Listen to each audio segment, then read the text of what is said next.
Hi, it's Mikefield here. Welcome to the first episode of my review series. This video is about Gears tactics and tell you all about the good, the bad and the ugly you will find in this game. A short disclaimer, this is my own subjective opinion piece, so if you do disagree with me, I'm just fine with that. Before we get started, I have to say I'm really excited about the explosive growth really that this channel has been experiencing over the past few weeks, and I invite you to be the part of it. So if you do like the videos, I invite you to like, to comment and to subscribe below. Now, let's get started with the actual clip. I finished the game on Insane. Honestly, Gears have given me bipolar disorder. I enjoyed playing the game and hated it at the same time, so let's talk about the reasons why. A little bit of background first. So in Gears Tactics, your goal is to stop the spread of the Locust Horde that has attacked the planet and pushed it into havoc and disarray. The overarching objective in the game is to kill Locust's evil commander, Ukon. To achieve your goal, you take the command of a small unit of special forces called Gears, led by Gabe Diaz. The game consists of 3 acts with 6 to 8 story missions in each and a large number of side missions. You get to choose whom you take for each mission, and there are 5 classes in the game, each with very distinctive skill sets. Heavy, which is good for holding points, Support, which is a healer and facilitator, a Vanguard, which is a tank/berserker archetype, a Sniper, which is obviously a long-range dealer with high accuracy, and a Scout, who is this universal close-range fighter with explosives in their kit. With those forces, you face the increasingly more powerful Locust foes until the grand finale. It took me about 40 hours to finish the game on Insane difficulty, since it involved several really difficult missions that took up a lot of repeats to get right. Lower difficulties should take about 25 hours to complete according to the Steam description. I have to say that in hindsight, I had a lot of fun overall. However, let's have a look at all the things that are to this game. We'll be starting with the good. Generally speaking, in terms of execution, it is a AAA production. And this game is extremely fun and engaging. Playing the missions goes as fast as promised, so it's brutal, tactical, and very elaborate really. When you play the game for the first dozen of hours, it's absolutely magnificent, but as you can guess, things kinda go south from there. So you get to experience a ton of epic gamer moments, like these, and then comes the pretty stuff. The music and the sound effects in the game are on point. Gunshots feel super satisfying, the intensity of music increases and reaches crescendo when the mission is at its final stage. It's all there. Graphically, the game is very clear, transparent and complete. It's also very pretty to look at, and the physics and the effects are excellent and satisfying. The UI is clean and well done. And then we get to the good stuff, the core mechanics of the game. Actually gets even better from here, because the class system is very well done. There is a great deal of diversity there, and the choices you make feel significant. Each class offers 4 rather diverse subclasses, which means you can build your team in a multitude of ways. Several classes may feel a bit underpowered, thinking Heavy and Vanguard, but they still find their niche and those uses in combat if you know what you're doing. Now we get to this itemization part. And equipment is a very important part of the game. It features a very complex gear system, with each weapon being moddable in 4 different ways, and tons of passives coming from armor items. And those passives are unique, which means they give your units additional strength unavailable elsewhere. Loot is randomized, so everyone may progress differently and find their strengths in different places, and all loot comes in 4 qualities: common, rare, epic and legendary. And all these qualities basically increase the power of the bonuses that your gear gives.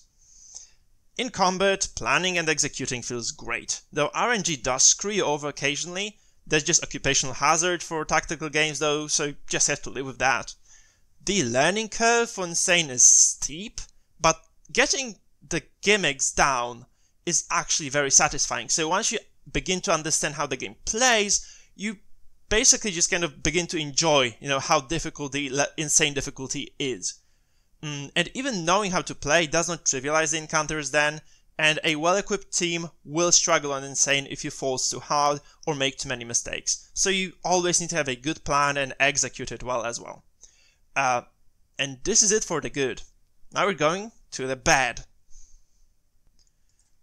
Sadly, Gears Tactics is not a great game and has several major shortcomings. First of all is the clarity. It is not too hard to explain how mechanics work in detail, and yet the game does not communicate too much to the player at first, so being new to the genre, the game can be overwhelming at first. It does give you the basic tips, but to play on those higher difficulty levels, you really need to figure out a lot of the, kind of gimmicks of the game to kind of, be able to actually complete certain missions. Then, for the €50 price tag, you'd also expect the game to be excellent in a multitude of ways, and in many dimensions at the same time, which is simply not the case. The game forces you to use specific characters for particular missions, so you do lose a lot of freedom there, and as a result of that, there's also no sense of achievement or progression for leveling those side characters, so-called mercenaries. You keep being able to recruit new high-level characters, so you just keep ditching the old crew members in favor of the new ones. So there is no sense of attachment to the characters that you're playing. There's also no development of your camp. It's just there, so there could have been way more to this part of the game, which is just not present. You could be doing research or trading gear. So many cool things could actually be there, but they're just not present at all. Now, despite being required to do for the missions, the characters, those main characters, the gears, may as well not be there at all. And same goes for the story, really. Gabe has the personality of a cocktail shrimp. The only complex thing about Michaela is the pronunciation of her name, and Sid doesn't even have that going for him. And then we have Reyna, who is just all over the place with obscure references to other Gears games, but she makes no contribution to the plot whatsoever, since she's just there for a few missions in the end, to be honest. And there is no background for any of the characters, so the game does refer to the other Gears titles in a very subtle way, but for those new to the world, for those new to the series of Gears, there's very little to be seen or understood. And there is no world building, so if you do not know the setting of Gears, you will not get to know it from the game. And you'll basically not really understand the reality you're playing in. Now, to the bosses. The game only features 3, and the first one, Brumak, is fun and pretty tough. However, Corpse, the second boss, is this disappointing thing you just shoot at until it dies, and ends up being as memorable as Gabe or the game's plot. Not memorable at all. And then we have Hydra, which is legit fun, and it's a long fight that makes you wish there were more bosses ahead, and honestly, with this price tag, you'd expect more boss content, maybe some side bosses, enemy commanders, named enemies, anything. And this is just the preface for the ugly. And here is where things go very, very wrong. The game's production and creative value is so low that it's just disgusting. With amazing engaging foundations and this elaborate combat system, they managed to build a product that gets extremely stale and boring very, very quickly. You do not realize it at first, but there are 4 main types of missions. Hold a point, get to X point and kill all enemies, scavenger run, which is my personal favorite, and rescue. And this is all the game has to offer. At first, you follow the story missions with small side mission interjections. The latter are fine, just an opportunity to practice, improve your team, get new gear, right? And then you realize that the game forces side missions on the player every 2 story missions. And then you realize something even worse. Look at the mission playing in the background. 2 missions actually. One of them is a story mission, and the other one is a side mission. And they are so remarkably similar. About 90% of the story missions are in fact not story missions. They're side missions, played on the same maps as the side missions, the same mission objectives, no scripted interactions, no new environments, no special enemies, no additional complexity, and no mini-bosses. There is nothing to show the difference between story and the sides. Nothing. With the story being so bad, they could have at least made the story missions more engaging in terms of complexity and variety. And they didn't do that. you'd expect the game to grow in complexity as you progress, and to reach the peak, the crescendo in the final act. The final act is supposed to be more hardcore, more challenging, more interesting, with more content to it. Instead, around the middle of Act 2, you begin to suspect that what you have seen so far is all there is to the game. And sadly, you are correct with that assumption, as this becomes crystal and abundantly clear very soon afterwards. Act 3 is nothing special, it's just a bunch of fucking side missions bundled together by several shitty cutscenes, and then that's all she wrote. The game just ends abruptly with one good boss fight, and there is nothing else. The mission types follow the same exact pattern. It's easy to tell when and where the next enemies will appear once you do the same mission type twice. And there is little to no variety here, sadly, and this applies to story missions. So, basically side missions which are called story missions, and this is even worse, it's even more infuriating. And the post-game, so once you kill the final boss, what post-game is more side missions. Even though the modifiers are interesting, the lack of variety meant that I did not even bother with them. I've had enough of it. And this means that you've paid about €50 for a rather short game, which is basically a rinse and repeat of 4 basic mission patterns, which doesn't even try to hide it anyhow.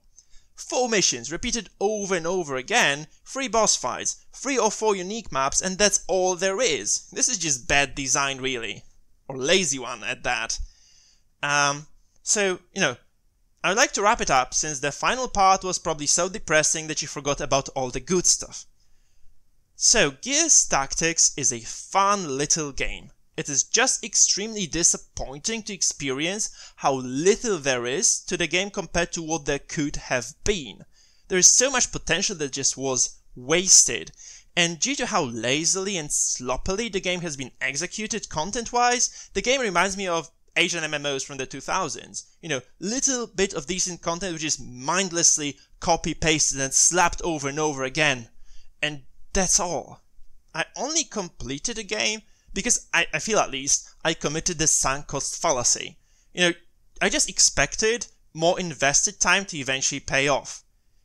And really, it kind of did, with the final boss fight being very cool, but that's kind of beside the point.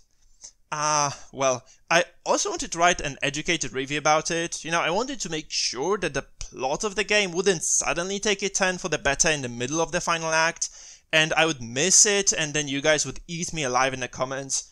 Actually, none of that happened. So, Act 3 is just shit from the beginning to the very end, with the exception of the final fight. Overall, I would give the game about 7 out of 10. That's my assessment of it. I also have to say that it is not even close to being worth its current price tag, despite how much fun I've had with it.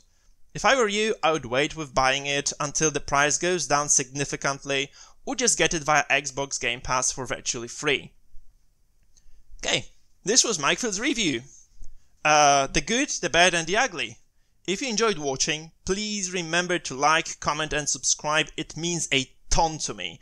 If you're interested in more Gears, my channel has a load of content about the game, so check the description box below for details. Cheers!